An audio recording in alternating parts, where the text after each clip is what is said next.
Colorado has done a lot the past few years to crack down on business fraud. But a viewer came to News 5 after he discovered a business registered with the state using his home address. It got our News 5 investigative reporter Allison Zimmerman asking what's being done to prevent fraud. There are thousands of businesses registered in Colorado, and since 2023, the Secretary of State's office has identified more than 5,000 cases of business fraud. This is where someone might be using someone's personal information to set up shop in the state, or even changing a legit business's information without their permission. Prime Pick Brands LLC in Arvada is listed as the registered agent for a lot of businesses in Colorado. We found nearly 60. From Boulder to Colorado Springs and Pueblo. When is the madness going to stop? Tim Johnson learned his home address belongs to one of those LLCs. I mean, first of all, we can't answer our cell phones because they're scams. We can't answer a text because they're scams. We can't read our email. And now someone can just take your address without asking just to open up an LLC. The business using his address is just a combination of letters, which seems to be a pattern. Just like every day, I went out to my mailbox late December, and I noticed that there was 2 envelopes, and it had like a weird abbreviated LLC with my address.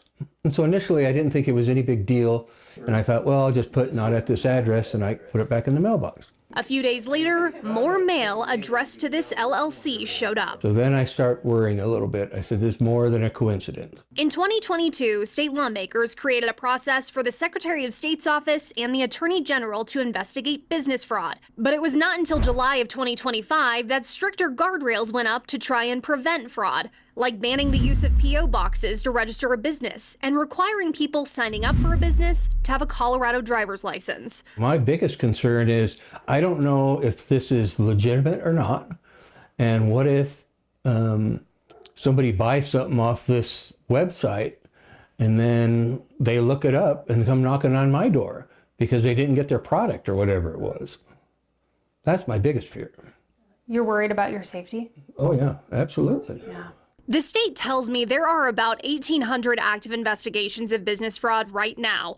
When someone signs up for a business, the state says if this principal address here is in Colorado and the post office shows it's a legitimate Colorado address, it's accepted. If this address is outside of the state, the registered agent needs to have a state driver's license or get the address verified. In this case, they used Johnson's home address as the principal address, and it's legit. There's no gray area. It's not theirs. They're not a tenant. It's my house, and I don't want them using my address. Simple as that. Johnson did file a fraud report with the Secretary of State's office, which is what they encourage people to do if they find themselves in this situation. He received a letter back saying this investigation could take months to complete. He's hoping they can get it done sooner. The Secretary of State's office told us they were not available for an interview for this story. They did send us a statement, which you can read on KOAA.com. Allison Zimmerman, News 5.